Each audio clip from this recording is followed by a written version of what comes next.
On an unseasonably warm October, we found ourselves driving across the nostalgic Midwestern countryside of Ohio.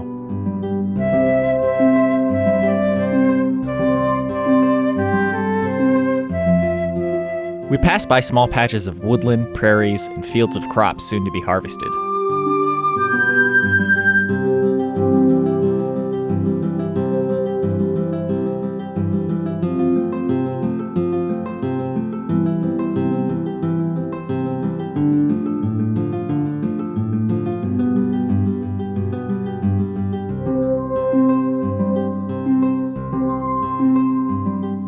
Although most of the trees were still green, the evening's waning light gave the scenery a warm, almost autumnal look.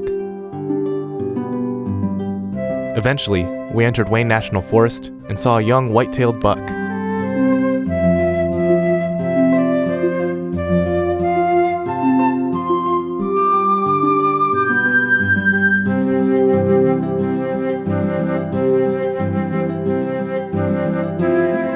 And as dusk set in, we arrived at the parking area near our trailhead.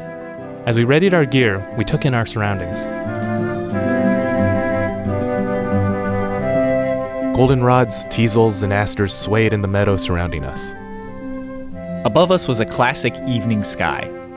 As we made our way out, we went over our plan. After camping a night about a half a mile in from our trailhead, we would hike the rest of the 10-mile northern loop of Wildcat Hollow, camping another night along the way before making our way out. We were looking forward to a restful night. Is it weird that I'm already looking forward to the campsite? No.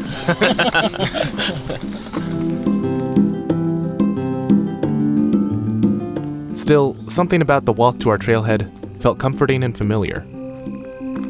Between all the familiar sights and smells and sounds, and the fact that we're walking on a road, it kind of feels like I'm just a kid, like on a walk around the neighborhood, you know? It's like that summer evening sort of nostalgic feeling. It's kind of nice.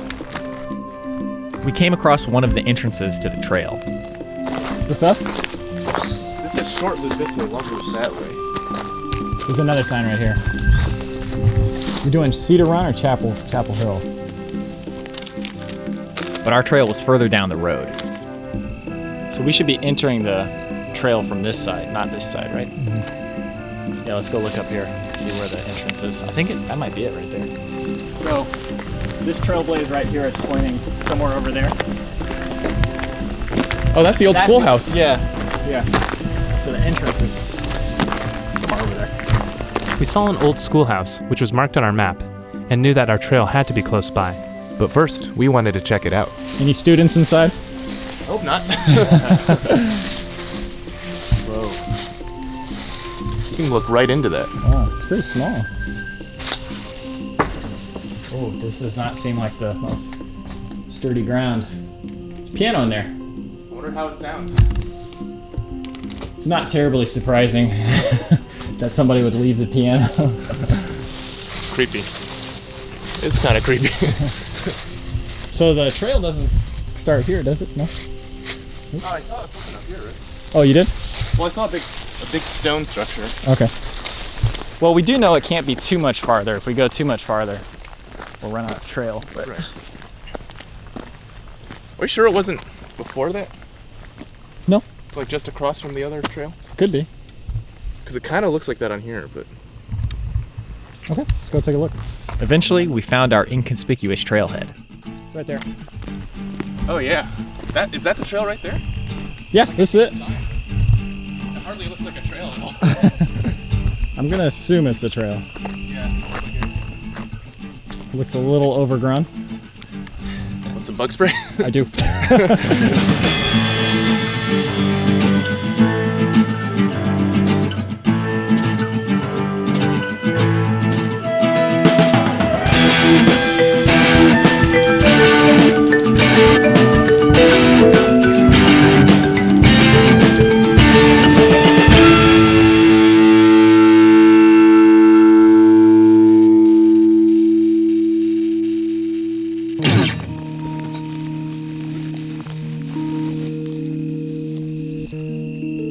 We entered the trail and immediately had to trudge through overgrown meadows.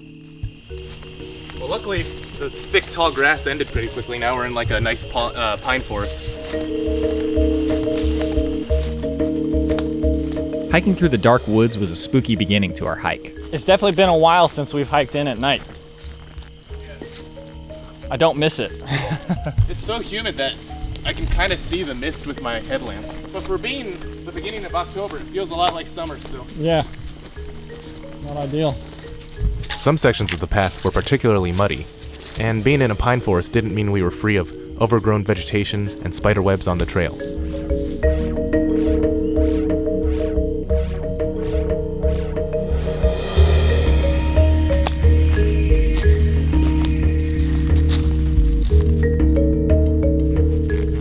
So how far in do you think the first campsite is? It looked like a half mile or so. I am really glad that we are in pine forest because like having all these pine needles on the ground just make it seem that much more open, which is what I need right now.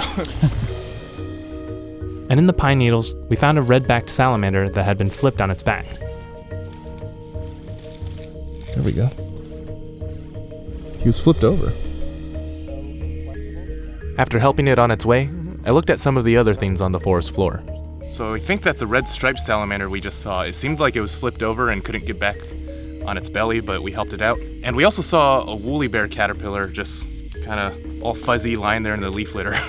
So I think the splash of cool weather we had and the moisture has brought all these mushrooms. And there's some russulas lying around, but this one is Amanita phalloides, which is the death cap. One of the many deadly poisonous Amanita mushrooms. And yeah, it's kind of suiting for this early autumn Halloween-y feeling that we're getting.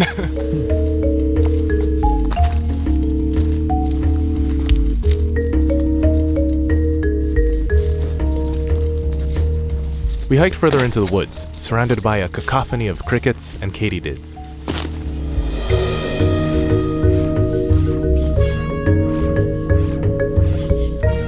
No matter how deep we got, we had to keep navigating our way through the unrelentingly overgrown trail. This place is really thick. I hope that the campsite's actually marked, or at least easy to find. Well, the good news is, this campsite is kind of clearly marked. Excellent. This is more like it. Yeah. Not bad, not bad. Thankfully, in a complete 180 from the trail, the campsite was open, clear, and covered in soft pine needles.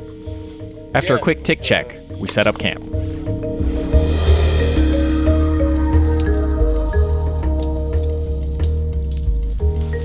And tonight was the inaugural night of my new shelter. So, if you had watched our previous episode, you know that I lost my tent poles for my old tent, and, well, I kind of ripped some holes in it too. So, went ahead and got a new tent, and I went with this one. I think it's like Mountain Smith or something. And good golly, this tent is huge. Next, it was time for a spooky treat. So Andrew and I were wandering around in the grocery store the day before we go camping, as we are wont to do. This would probably be like around Halloween when people watch this, so we thought, what if we got like a bag of really random treats and just made each one like pick one out to eat them? How'd you make it random? Well, I picked the treats. Andrew so picked the treats. We're all in trouble. But I figure maybe we'll pass this around, each take like three things. Here, you go first. All right, that's squishy. Oh, I think I got the squishy. Okay, so these two are like purple sweet potatoes. That's what the label Really? said. Oh. And this is like a red bean jelly. Oh, that sounds pretty So good. instead of a jelly bean, it's a bean jelly. Red bean, here we go. I've actually had that before. I really like that, yeah. Literally my dad's favorite thing to say on planet Earth. Not too sweet. This is not bad, wow. It's actually not bad either. Wanna try? Wow. Also, Much less sweet than I imagined. Yeah. not too sweet. That was good. Okay, round two. It's a double. It's very squishy. Okay. Oh, we got the same thing. Oh, yours is not quite. attached together. I'll redraw. Yeah. Yeah, you redraw. This is an Indian gummy, which is raw mango flavored. Something. It's like a snowball. I'll just get this one because I know it. Okay, that's a good choice. Yeah, that'll cleanse our palate out. Okay. I got the Glico Pajoy.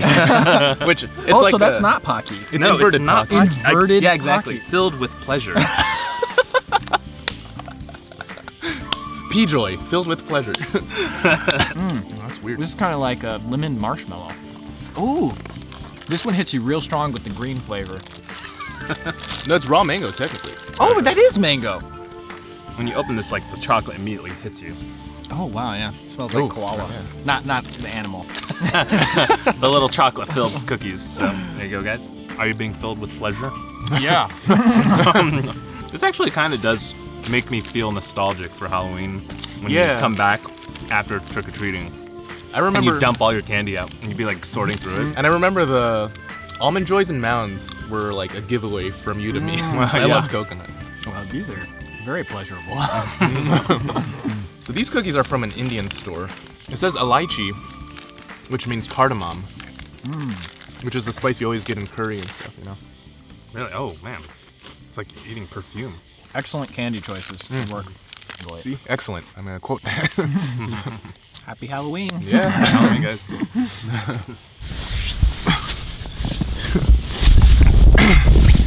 Yeah, look at this. Like, I can't even reach top. This tent is like so roomy. I just kick my whole leg out. Like do calisthenics in it in the morning. This is really nice. Yep. Well, I think we're gonna have a good night's sleep tonight. Thank God. Finally.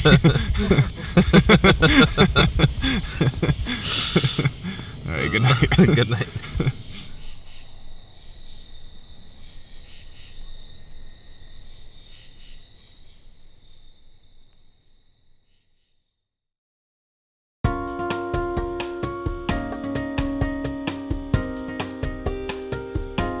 It was a still and quiet morning.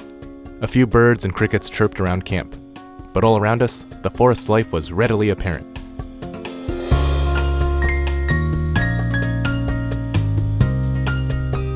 Tangles of crooked-stemmed asters grew from the forest floor, and mushrooms sprouted from the ground. Some were alien-looking, others more familiar. Some had hidden, colorful gills. And still others were even more enigmatic than their companions.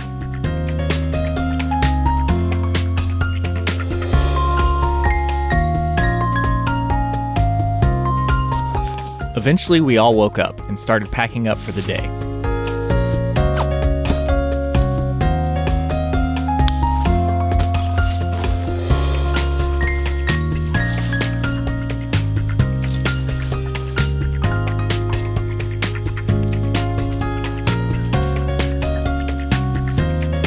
We headed back onto the overgrown trail where we saw an old abandoned shack and a sign riddled with bullet holes.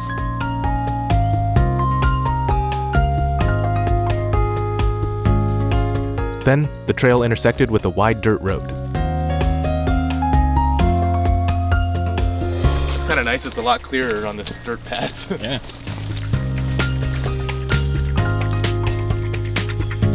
The path led us to some intriguing Ohio geology, a small sandstone rock shelter.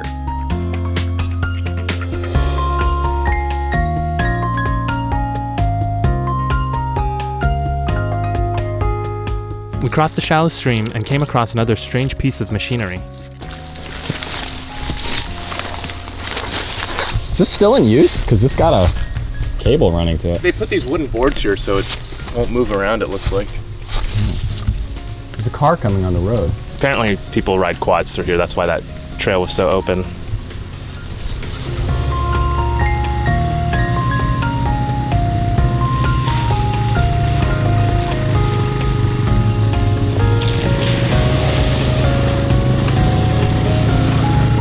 That'd be a great way to travel.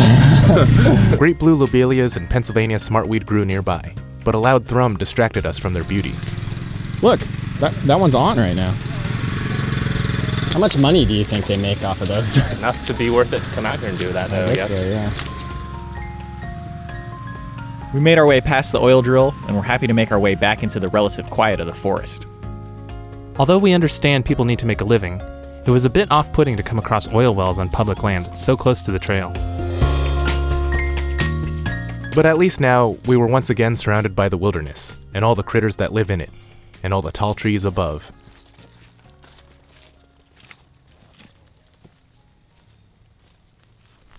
So this time we've got an entirely new danger, which are those acorns that keep falling from the sky. It still kind of looks and feels like summer in a lot of ways, but the hints of yellow in the leaves and the nuts all over the ground tell you that it's starting to become fall. We're surrounded by like oak trees, hickories, and walnuts, and you're just seeing the husks all over the ground. We always eat like pecan pie during Thanksgiving and stuff, and that's why, it's because it's in season.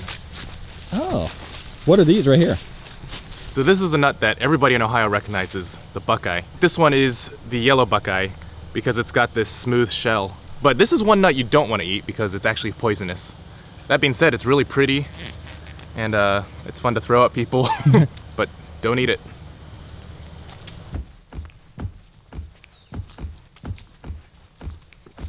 Despite seeing some of the signs of fall, it definitely didn't feel like fall.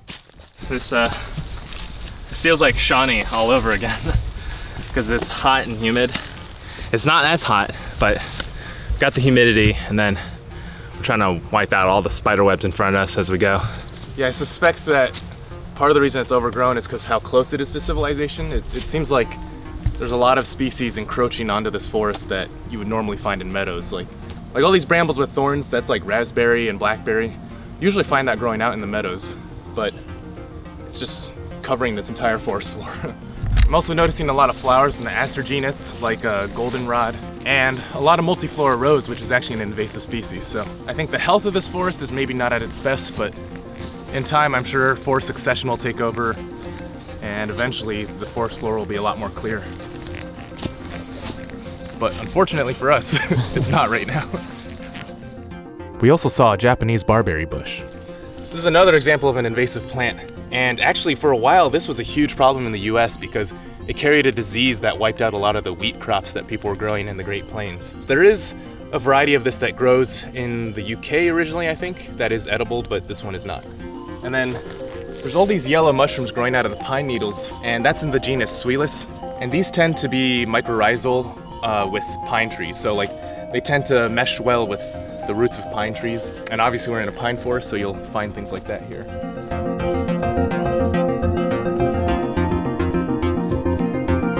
This was a strange forest to be in. On one hand, there were signs of encroaching civilization, but there were also sections of the woods that felt healthier. Wildlife, tall trees, and mushrooms. So down on the ground here, we've got some gem-studded puffballs. Just a month ago, we were picking ones that were perfectly fresh and good to eat, but now it's already producing spores. And on the ground all over the place are these acorns. And you can actually eat acorns if you process them.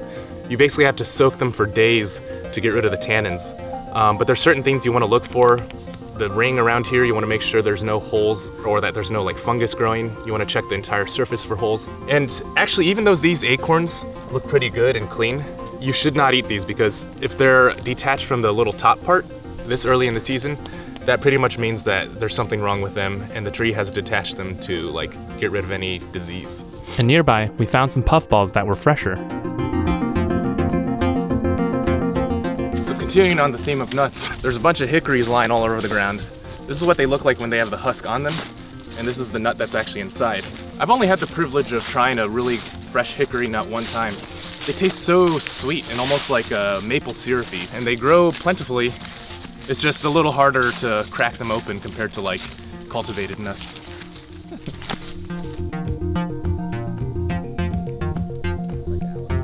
Down here is a plant we've all seen before, which is stonecrop. It's actually Ohio's only succulent plant, and it grows natively in these forests. But something I've never ever seen is whatever this is. My guess is either some sort of insect cocoon or a fungus that like, maybe a cordyceps fungus, which is a fungus that infects insects, makes them climb trees, and then sprouts from their bodies. Whatever it is, it looks like it's from another planet, so hopefully I'm not breathing any of its spores in. This is the start of The Last of Us. In fact, this was likely not a cordyceps, but Acanthamyces aculeatus, which similarly infects and kills a host moth, then sprouts spindly fruiting bodies from the corpse. And if the trail stays like this for the rest of the way, this would be great. Yeah, I noticed on the map that a lot of the trail goes along this ridgetop. And last night I was just really hoping that once we got up here, things would clear out. Seems like my hopes have been answered.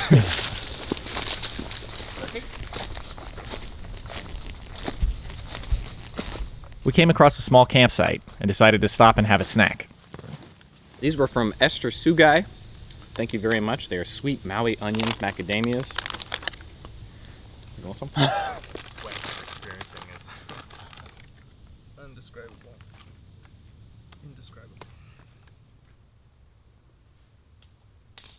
This type of forest is such a quintessential Midwestern forest. It's like exactly what you think of. I feel like we've hiked through this sort of forest a lot in the late fall and early spring, and so I'm used to seeing this just like completely clear.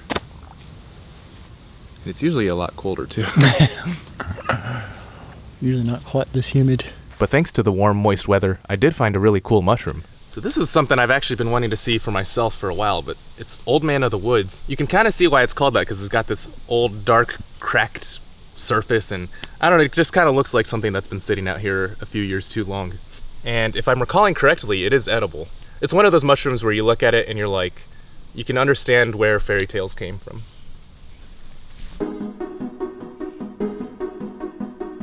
Nearby, there were mushrooms being attacked by a mold-like parasitic fungus. And there were parasitic plants like this bearcorn.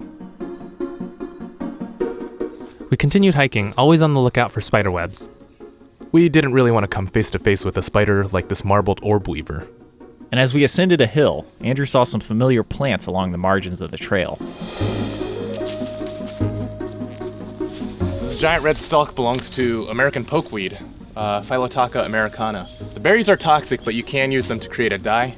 And the leaves actually, when they're younger, earlier in the season, can be eaten if you boil them several times. It's sort of like a desperate food that people use in times of survival. And this is another classic spice bush. I would actually expect to find more of the red berries on it right now. I only see one. But yeah, around this time of the season, its berries turn red, and you can kind of use those as like a seasoning. They have sort of like a black peppery taste.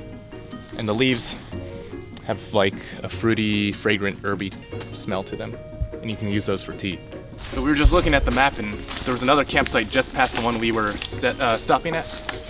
It's right here, it turns out. It's a pretty nice one.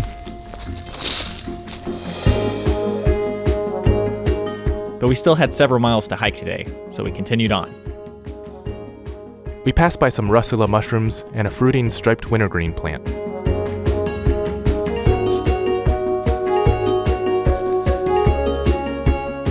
We took in all of nature's curiosities as we hiked along. There were mushrooms growing everywhere, and in the mud, we could clearly see deer tracks. The trail became a bit muddy in some sections.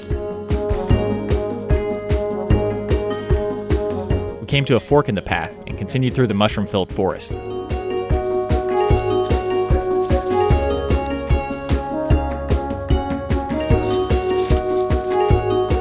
We had entered a section of the path that was dense with vegetation.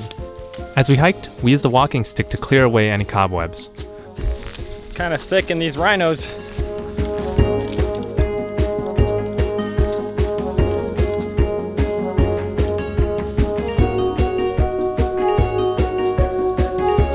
There's all these tangles of woody, flaky, barky vines, and it belongs to Japanese honeysuckle. And if you can get enough bark, it's actually really good tinder. And you don't even have to feel bad because it's an invasive plant. Unfortunately, these ones don't have too much bark on them, but I'm just gonna gather some for now just in case.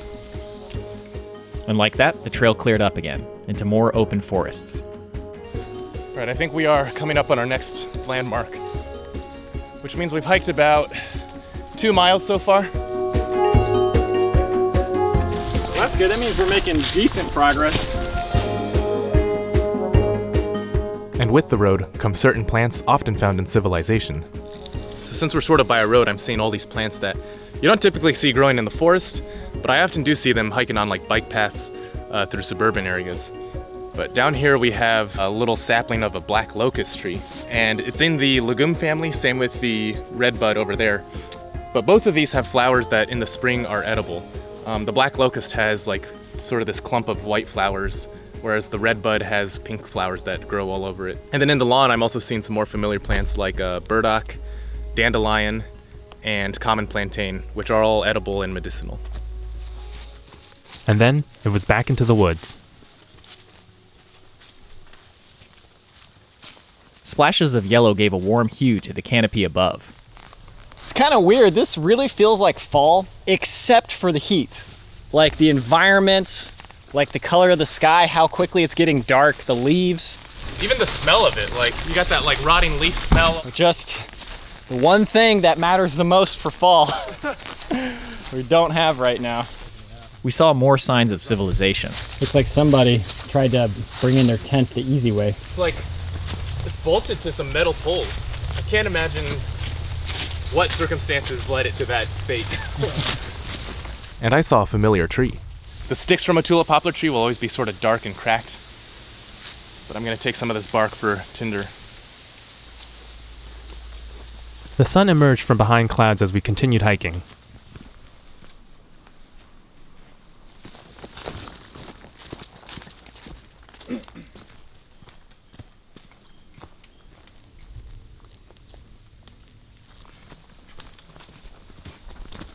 The trail wound downhill, and as we got deeper into the woods, we felt far away from everything else.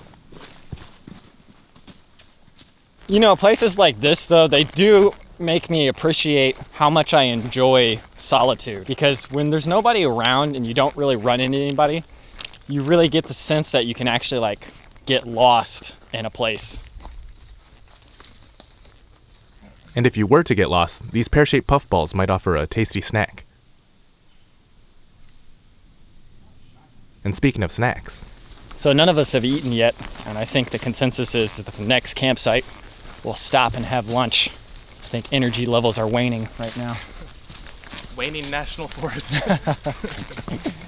And just as soon as we felt solitude, we came across some litter, uneaten and unopened food, ripe for the taking.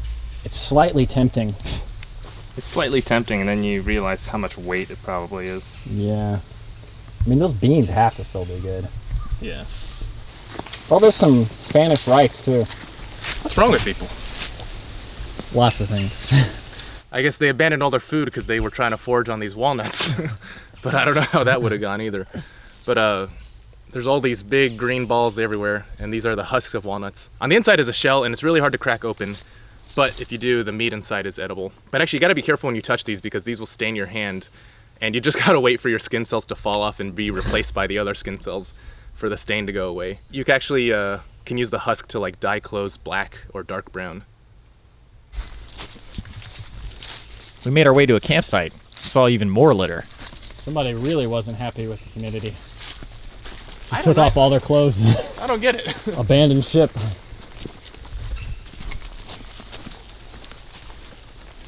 Ooh, nice campsite. Now it was time for some much-desired rest and food.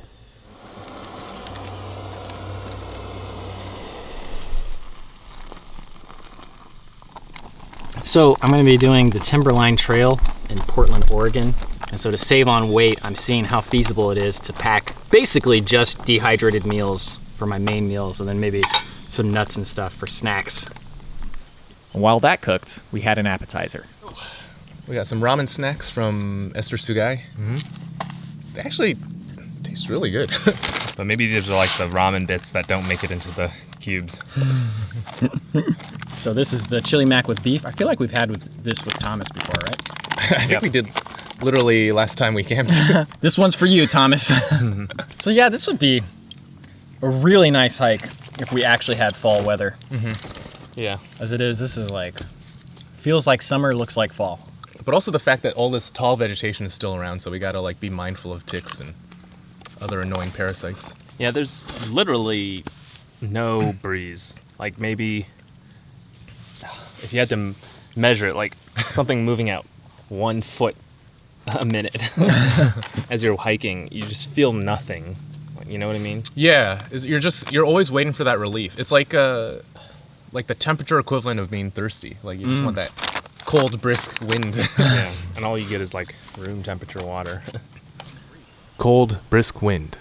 Well, maybe the universe heard our wishes.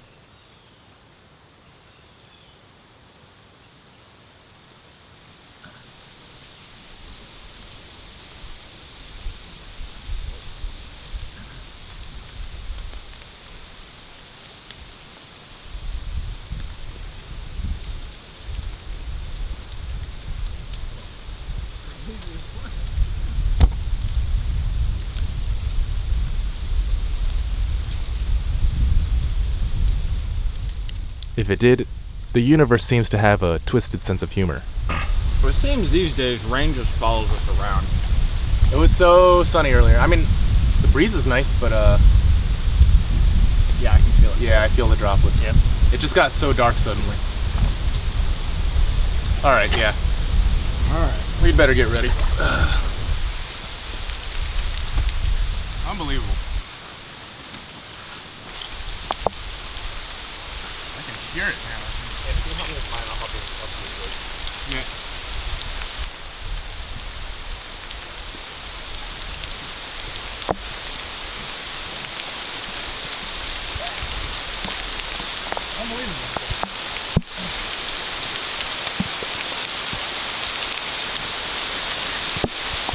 Put in this wire in my pocket.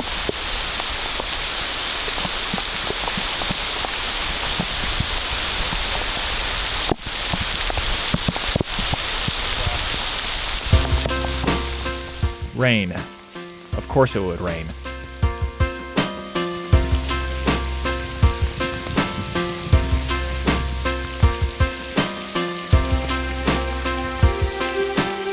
We figured there was no sense waiting around, so we made our way out of the campsite. Or at least, we thought we did. Well, I did see a trail from the campsite that looked kind of like something. We could try that. What?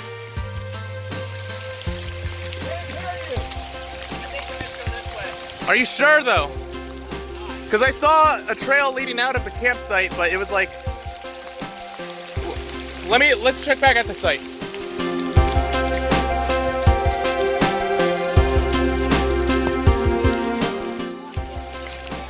Yeah. Oh.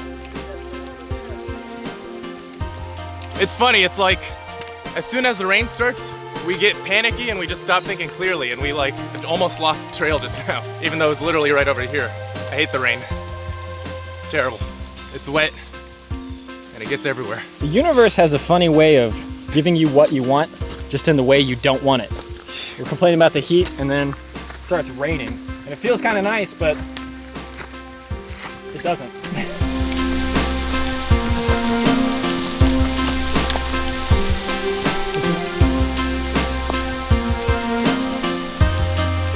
I hesitate to say anything, but I think the worst has passed.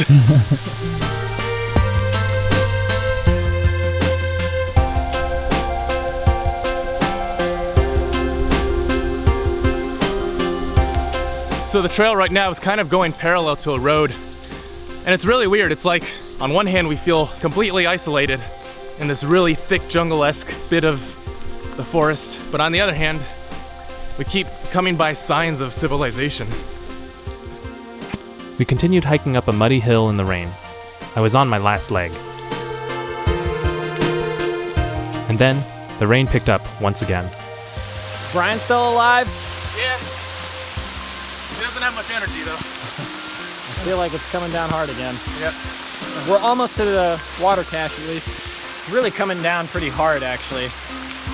It's not even like a light rain, this is pretty heavy rain. Woo! Not having much luck with the rain these days. Earlier I was saying, hey, maybe the worst of the rain is done. I was wrong. Kinda had a feeling it couldn't be that easy though. It has cooled down significantly though. Not sure the trade-off was worth it. The rain is so heavy that it seems to be seeping through all of our rain jackets. Thankfully, we saw a forest road just past a dirt road, which meant we were near another campsite where we could settle down and take shelter. The rain right now though is ridiculous. This is ridiculous.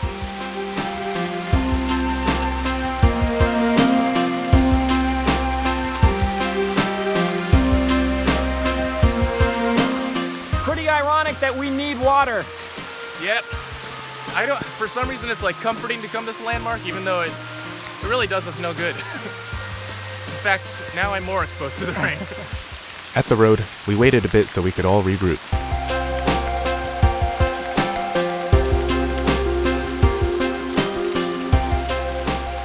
Now we had to access a little supply cache we left for ourselves. The water here is not good to drink because there's a history of mining and heavy metals leaching into the water. So when we came in, we had to drop water off where this road intersected with the trail.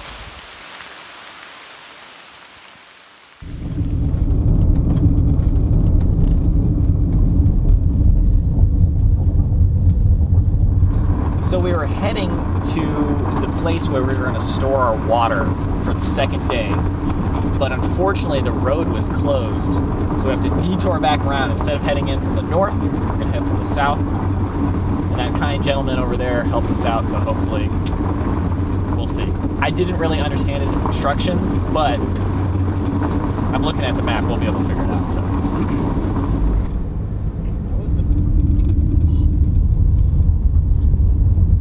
I think it's coming up. Back in the Yeah, right there. There it is. Oh, yep, Wildcat Hollow Trail. Okay, we found it.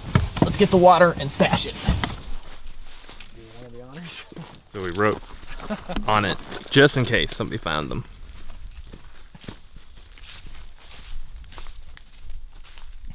How about behind this big tree right here?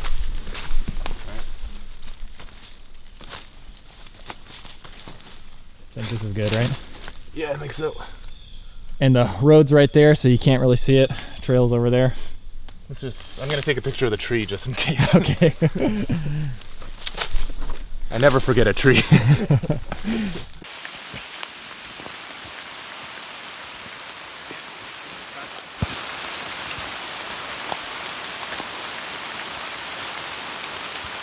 Nice. So there.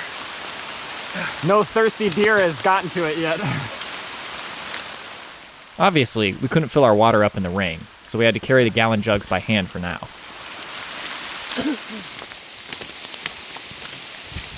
Thankfully, we soon came across Campsite.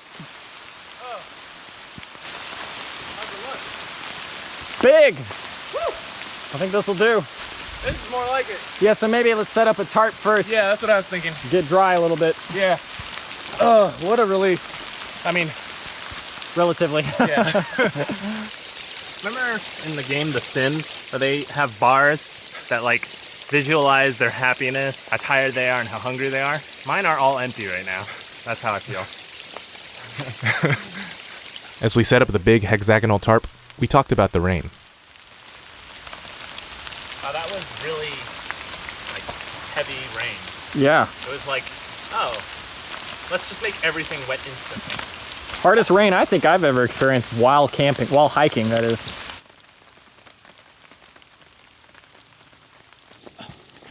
We can. I don't know. Oh, that's still wet.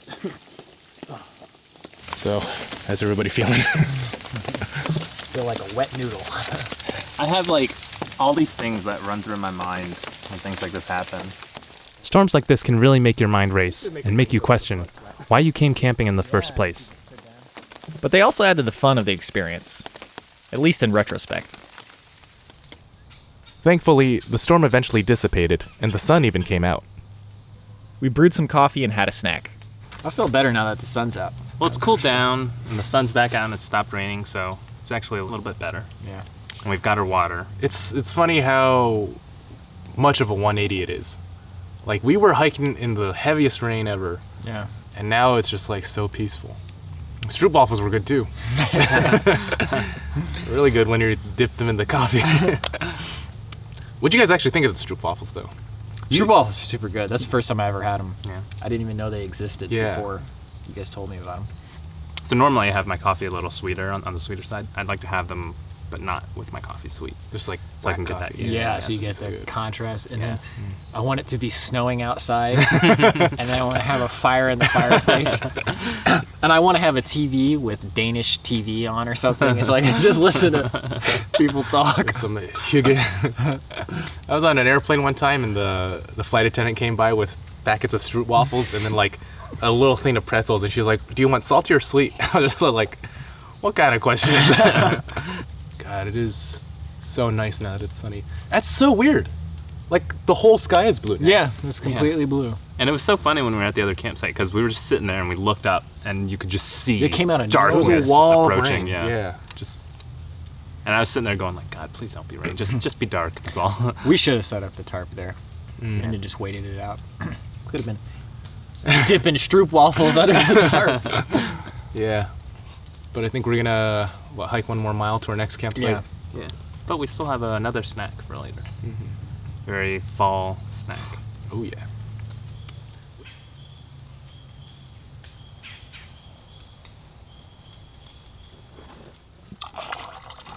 After resting a bit, we filled up our water and tore down the tarp. We were tempted to just stay here for the night, but we wanted to get to the next campsite to make tomorrow's hike shorter. Well, before we leave, I want to look at some plants around here. This one is sassafras with the sort of lumpy bark there, and the leaves have a really fragrant kind of fruity smell. Good for making tea. And then over here, we've got tulip poplar with its distinct 4-lobed leaves. Of course, when these get big, the bark is good for tinder. We collected some earlier. Probably won't get a fire started at this point. And down here is doll's eye, which is a deadly poisonous plant. This time of year, it has these really, really distinct white berries that look like the eyeball of a doll. It just stands out like that. Very in season for this sort of October Halloween-y thing going on. And then we were on our way. So these were not here when we got to this campsite, right? No. I didn't see it. It's kind of bizarre. And it's clearly someone put them there. But I feel like if somebody came by, they would have been like, hey, you want this water? Yeah, you'd think they would have told us that it was there. It'd be spooky if we hadn't seen multiple people pass by while we were at the campsite.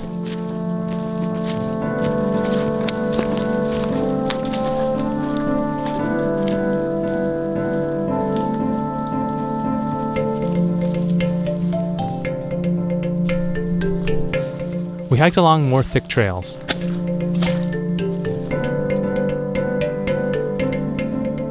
The rain had made the mud even muddier, and we often had to navigate our way through fallen trees. But still, the sun was a welcome sight. After the rain, it's very quiet and peaceful now. The Stroop Waffles and coffee didn't hurt, I think, either. By now, we were all feeling pretty raggedy.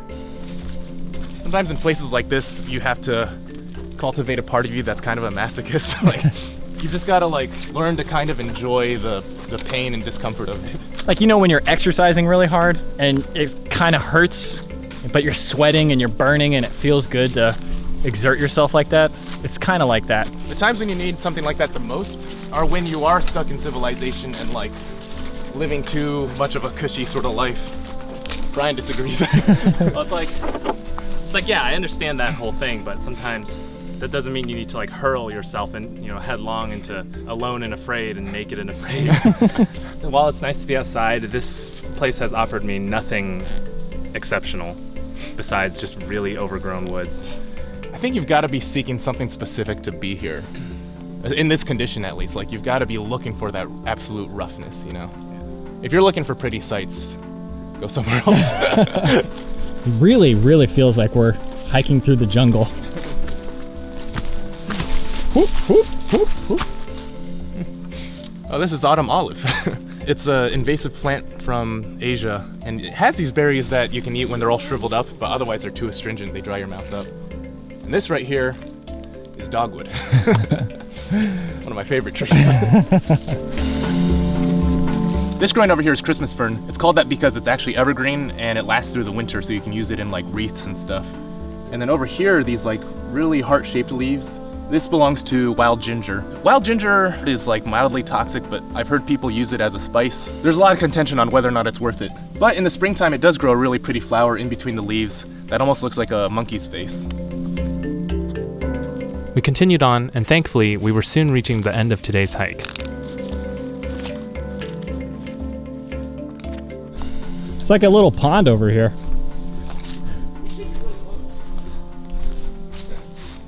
You know what this looks like? What? It looks like if you walked along that ridge, you would get right to our campsite in Hoosier that we stayed at in the Oh, winter. yeah. Huh. We arrived at the campsite, which we were sharing with others, and Andrew saw a peculiar mushroom. So this is the elusive green-looking Russula, which is actually a Russula parvovirescens. Now you see that the cap has this sort of green cracked texture. And then underneath, sometimes the gills fork a little bit. This one only is forking a little bit here and there. But this mushroom is actually edible, even though it looks very much inedible. But looks are deceiving. Yeah. It might not give you an extra life, but eating it certainly won't hurt you.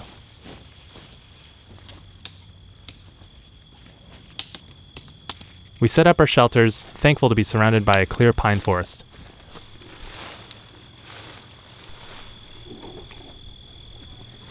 We prepared the area for a good night's sleep.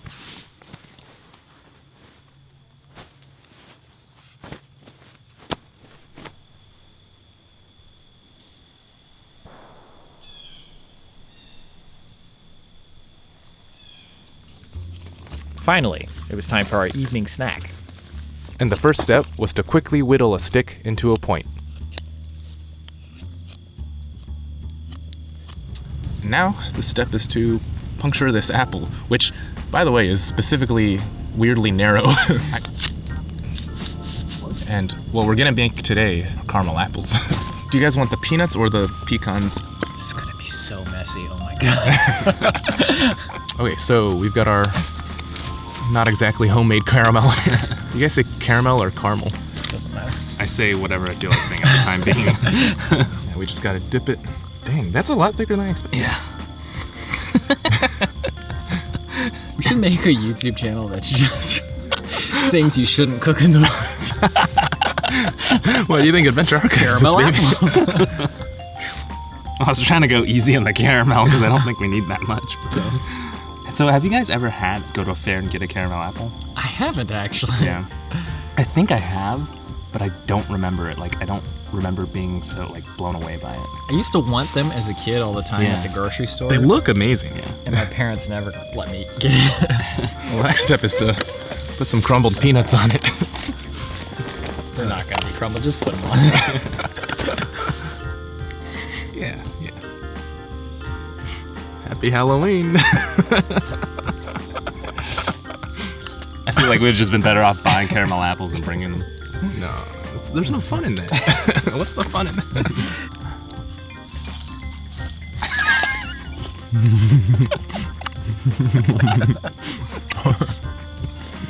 I mean,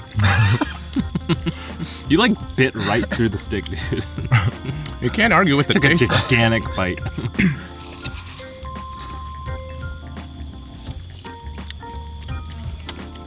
The peanuts are actually good. I don't even know if I want to eat this.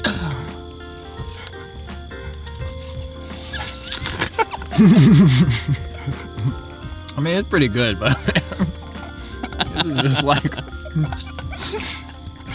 a mess, dude. Oh man, it's so sweet too here.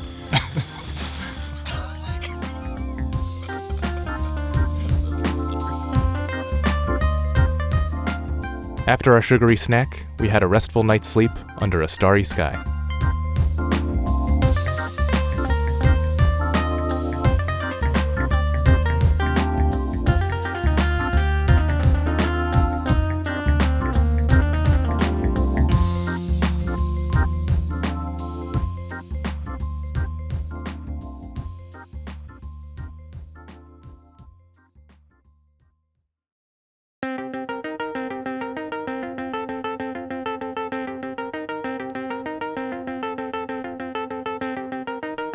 It was the final day of our adventure.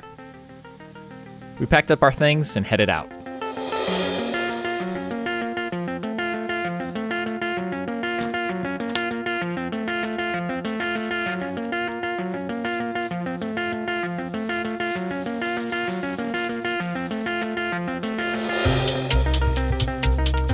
All around us were a colorful palette of mushrooms, including some we had seen at our first campsite, like this Lacaria ochra purpurea.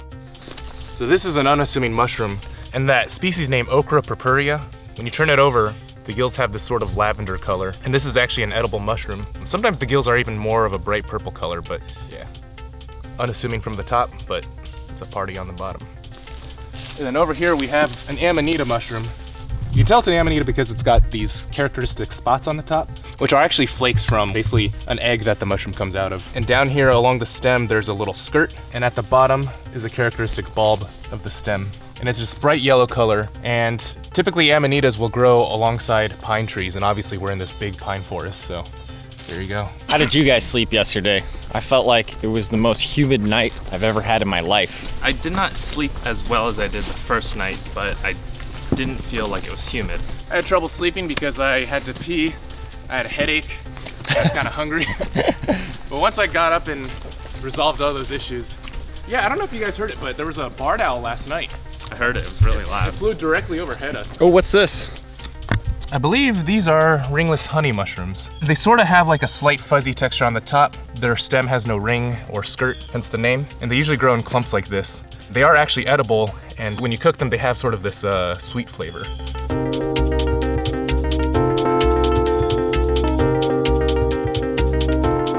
We hiked along the trail to an opening in the forest. This is the road that we kept hearing. Apparently we were very, very close to it.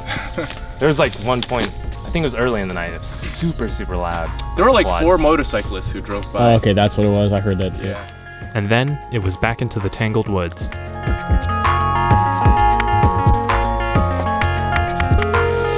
So is the forest supposed to be this overgrown?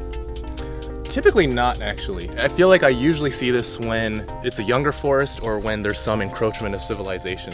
In fact, a lot of these brambles that you're seeing are multiflora rose, which is an invasive species. Earlier, we were also seeing catbrier, which is in the genus Smilax, which is native. And then these thick woody vines are grapevines. These are like native, but a big problem in forest today is that there's too many of these growing. We crossed yet another road before entering a clearer section of the woods. Mushrooms sprouted all along the trail's edge. We saw some Clavulina cristata, among other things. Dead wet logs are a great place to find all sorts of mushrooms and fungi. And we see some sort of puffball growing on here. When you cut it in half, it's black inside, which is a clear indicator that you should not eat this. And there's actually some that have burst open and released their spores already. Don't be fooled. This isn't a truffle or edible puffball. It's Scleroderma citrinum, the poisonous pigskin puffball.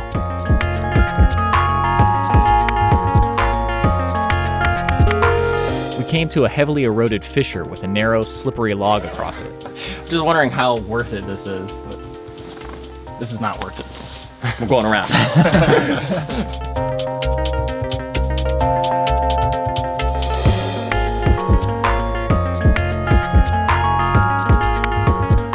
This section of forest felt more open and clear.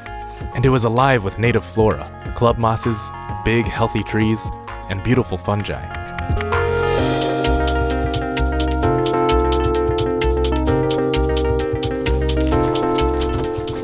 This would have been a decent campsite.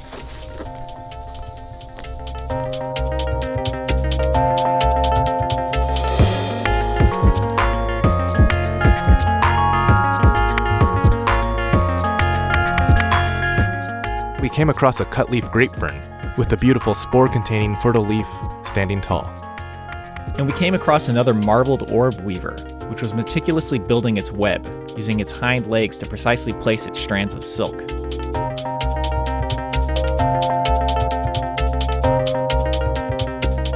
It was a pretty incredible sight.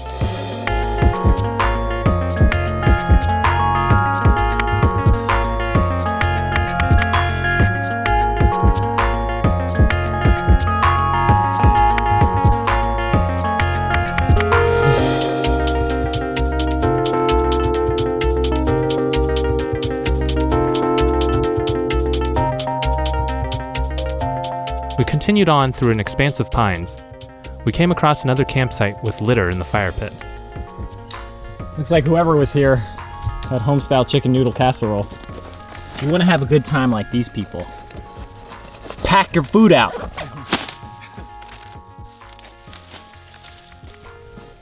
We continued on our way, passing by more mushrooms. The heat was really getting to us at this point. What day is it? October 7th? Yeah. And it feels like the height of summer? Yep. Come on, fall. You can do better than that.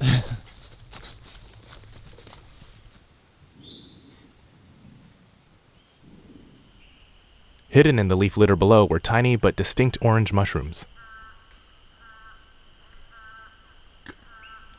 So as I'm walking around on the ground, I'm seeing lots and lots of Cantharellus minor or small chanterelles. They really pop out with their bright orange color, and there's just so many mushrooms here. It's really cool. But of course, like all chanterelles, those ones are edible as well. Consistently on this trail, we've been running into these really nice, like, pine-covered trails that are pretty open and they're really comfortable to walk on. And then just suddenly it would turn into this marshy, disgusting, overgrown mess. And it just would transition instantly. Like, and it's so weird that it just changes like that.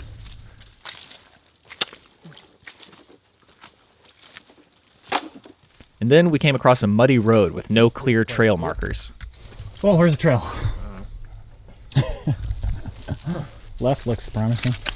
Direction of the sun. Yeah, I think Wildcat Hollow, not really recommended unless you're looking to beast mode through a forest. Starting to feel we should go the other way. Yeah.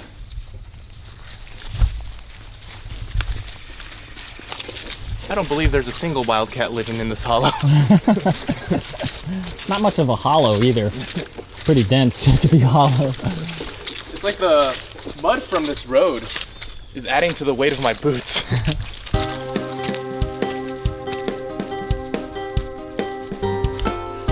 All of these roads aren't marked on the map.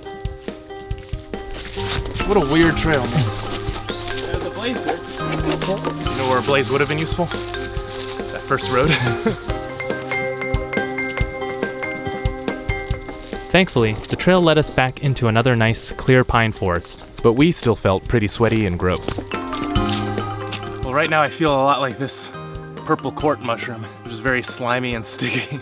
There's not much to say about it besides it's this beautiful lavender color, and its natural sliminess kind of accentuates the color. It does get even brighter and more vibrant than that sometimes, though. Are slimy mushrooms typically ones you can't eat? No, sliminess really doesn't mean anything. I don't think this one is particularly edible, but There was another set of fungi just down the trail. there are times on an endless, hot and muggy trail where you feel a need to express frustration, and sometimes Mother Nature gives you the means to do that. Ah!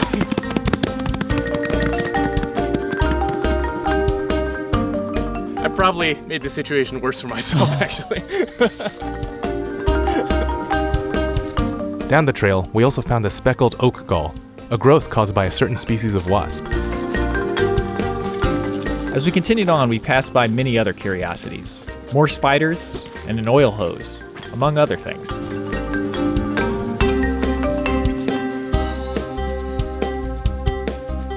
We saw some crown-tipped coral fungi, and soon came across another muddy road.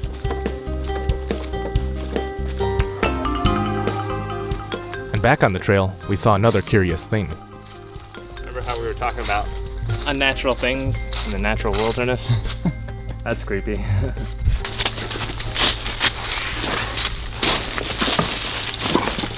Oh, a little broken. Not bad otherwise, though. We decided to take this opportunity to rest and eat. Well, it's been a hell of a trip. Emphasis on hell. It's experiences like this that you have to remember when you're doing something that's not as physically strenuous or uncomfortable. Trust me, I've been remembering it this entire trip. This is the type of trip that Calvin always complained about. But I've also found that, like, in moments like this where it's a little more peaceful, you remember just how temporary pain is. They're so temporary. And then we did some cooperative eating. So the challenge is bullseye. I could not. That was coming from my eye.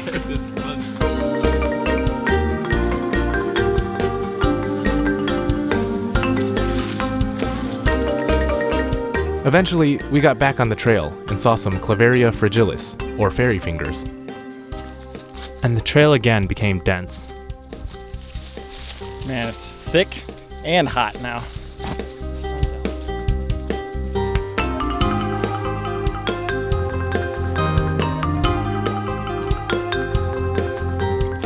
But soon, we were back in the woods, and I spotted something really incredible.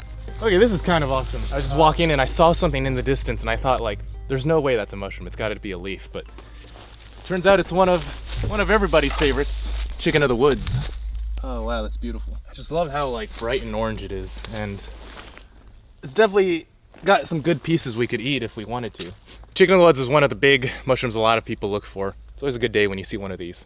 And I'm just gonna take a few pieces just in case we want to cook some up. Specifically, this was Laetoporus sulpharis, which grows on wood and has a yellow underside, whereas the cincinnatus species grows on the ground and is white underneath. On the ground, though, I did find another treat. Can you see any pawpaws in the tree? Yeah. You see that one up there? Yeah, let's see if we can get it down. Oh. Whoa! Oh, hey, there's a few. Okay. This is a forager's delight. Oh, yeah. Oh, baby. I still have yet to try one. I'm so excited. Oh, can you smell it? Oh, that smells so fragrant. Oh, baby! Yeah, get that one. Dude! Oh, man. Yes, let's eat it.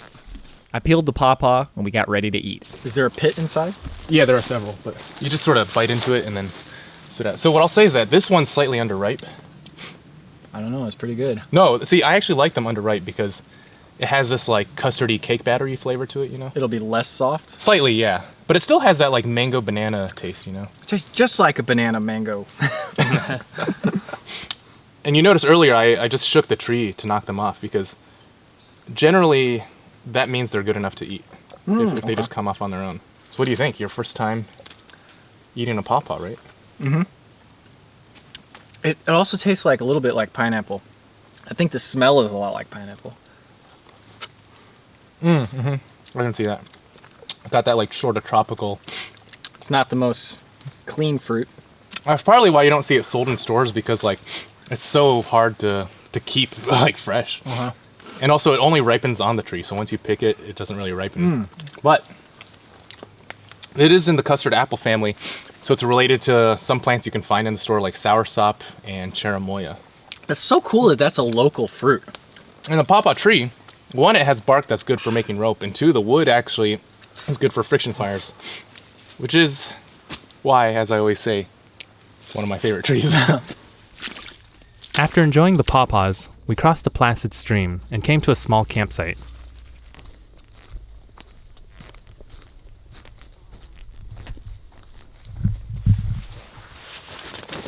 Here, we decided to have another sip and cook up our chicken of the woods.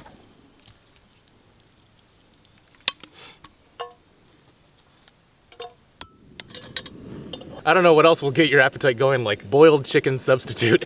And the humidity, that's 100%. In all seriousness, no, this is a really delicious mushroom. It's just that we don't have like butter or any of the other spices and accoutrements. Yeah. As unceremonious as this feels, I am really excited that we found this. I guess the best way to taste it is with no seasoning. It is crazy how much like chicken that texture is. Weird, man. It's so much like chicken, it's bizarre. It tastes like overdone white meat chicken. Yeah, like chicken breasts that you didn't season. Must have like the same protein structure or something. Like it's got this sort of like tough stringiness, you know?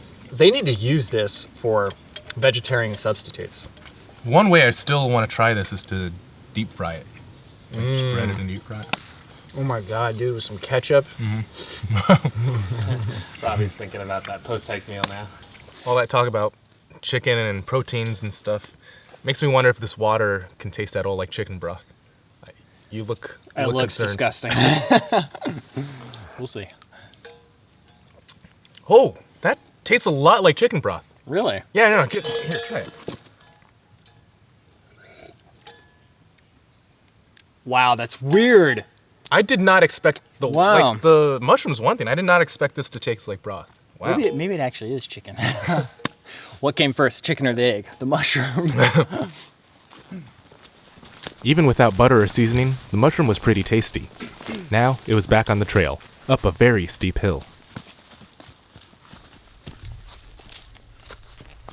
This is one of those 45-degreers. Wow, this might be 45 degrees, really. Along the trail, I spotted a small chanterelle, Cantharellus sabarius. And at the top of the hill, we ran into an interesting man. You can see them from right here. There's 2 plants side by side at the base of that tree. They're in plain view. They're only 6 inches tall. Those little ones right over Yep, there? you see them, don't you? Used to, right? There you go. Them's two young ginseng plants. Ginseng plant is a tough little root. I've seen a root laying right on the ground. The roots sometimes are that deep, sometimes that deep, depending. The big ones are deep. But them roots right there are not very deep. So that guy used to hunt for ginseng all over these parts. He's lived here all his life. And he was kind enough to show us some small ginseng plants. That guy must have such a keen eye for that plant because, I mean, I knew what it looked like, but I'm looking all over the ground and there's these little hickory saplings that if you're just walking by look just like the ginseng plant if you're not paying attention. And it's also so interesting as a first-generation Chinese American how there's this cultural connection between somebody who's lived in the foothills of Appalachia all his life and then the people out over in China or Chinese immigrants in America who use ginseng as a traditional medicine. It's just like 2 facets of the world you would never think were related in any way. They've got that very intimate connection. It's a good reminder that the landscape is what we have always relied on, and the way in which we use the land shapes our entire society. And you can even see this reflected in your own personal life.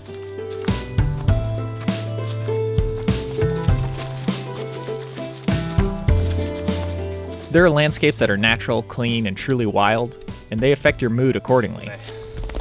It's amazing how a little change in the scenery and the lighting just kind of like really ups your spirit. Because for some reason, like this area is very, very familiar to me. It feels a lot like a Zaleski or a Old Man's Cave or something. It's just really uplifting my spirits for some reason, but it feels good now. Whoa. Wow, that's Those so look cool. So smooth. Yeah. You can see why people would make it like a state nut because it's just like, it's such a beautiful nut.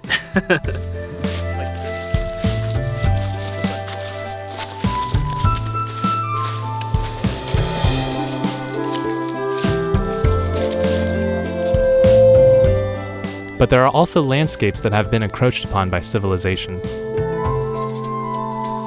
And even though we learn to adapt to different landscapes and living conditions, when we stray too far from the conditions humans originally evolved in, we can end up feeling lost. I think we go this way, but I'm not entirely sure. We go right, yeah. I'll check my compass though. Almost there. Humans originally lived in peaceful, egalitarian societies that were intimately connected with the land. But humans are inventive, and after a couple thousand years of civilization, we've come to where we are now. We have modern medicine and modern conveniences that in many ways do improve our lives. On the boundary of wilderness and civilization, it becomes clear that we must address a critical question. Where do we draw the line? How do we find a balance? Can we blend the inventiveness of modern technology with the connectedness of our ancestors and create a brighter future? The thought of an inhabitable planet is pretty spooky, but we believe our species is capable of working towards a better tomorrow.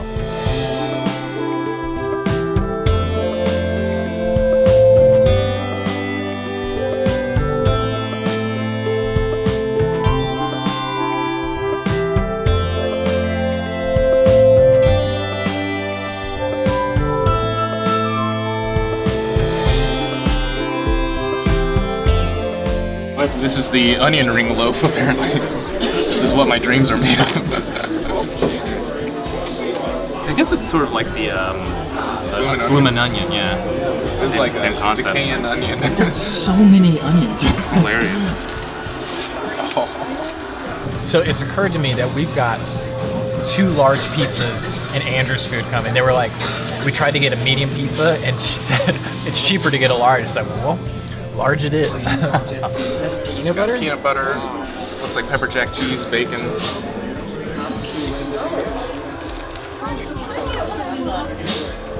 Can you even taste the peanut butter?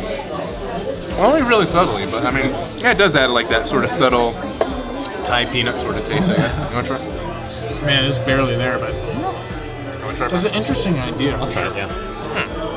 That's interesting. It's like I would never have thought of putting peanut butter on a burger. Putting peanut butter on a burger is definitely like a bachelor. You've got nothing in the house. Because they're like, I'm gonna put some peanut butter on this burger. In fact, have you done that before, Andrew? I've done some weird. I've done like oatmeal cookies with cheddar cheese, and that's pretty good. I wonder how many food creations are like that. Just like some batch. I don't know. Here, stand there. Thank you. I will get you guys refills in a minute. Okay, thank you. Thank you.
So are you happy that you didn't come on the trip? Oh yeah, I was coughing and gagging. Well, you didn't miss much, Thomas. No, I'm glad I didn't go, but horrible I'll affair. be there for the next one. That is for sure. See that? Sometimes men take matters into their own hands. No, sir. You made it clear just moments ago that your men never take matters into their own hands. So Hong Long should never have been in any danger, should he have, Colonel? You little bastard. If Dennis Yo told his men that Hong Long's canoe wasn't to be flipped, then why did he have to be transferred? Dennis Yo ordered the canoe flipped, didn't he? Because that's what you told Dennis Yo to do. And when it went bad, you cut these guys loose. You had Ann McBride sign a phony transfer order. You want answers? I think I'm entitled to them. You want answers? I want the truth! You can't handle the truth! Son, we live in a world that has water, and that water needs to be navigated by canoes. Who's gonna do it? You? You, Lieutenant Jim Potts? I have neither the time nor the inclination to explain myself to a man who lives under the blanket of dryness that I provide and then questions the manner in which I do it. I prefer you just say thank you and move along. Otherwise, pick up a paddle and start paddling. Either way, I don't give a damn what you think you're entitled to.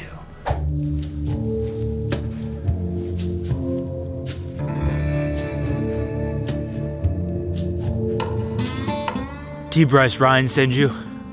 Nah. Expedition Research LLC and Trails We Hike sent us. Well, I got a message for her, T. Bryce Ryan. Remember to keep sharing and caring. Yeah, well, we got a message from Eric Locker, Norman Mountjoy, Charlie Joe, and all the other fellas you robbed in Valentine last week. Oh yeah? What's that? They say Eric Brummel has a message for his girlfriend. He says, let's go on that road trip soon. You think they brought a seat for me? Looks like we're shy one seat. You brought two too many.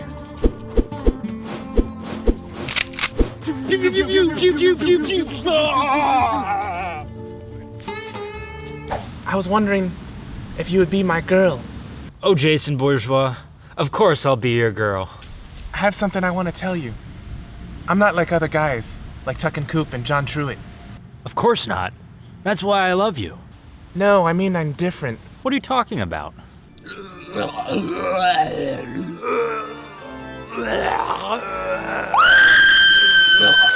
Jacob Milliken, can we get out of here? This is too scary. No, I'm enjoying this. Well, I can't watch.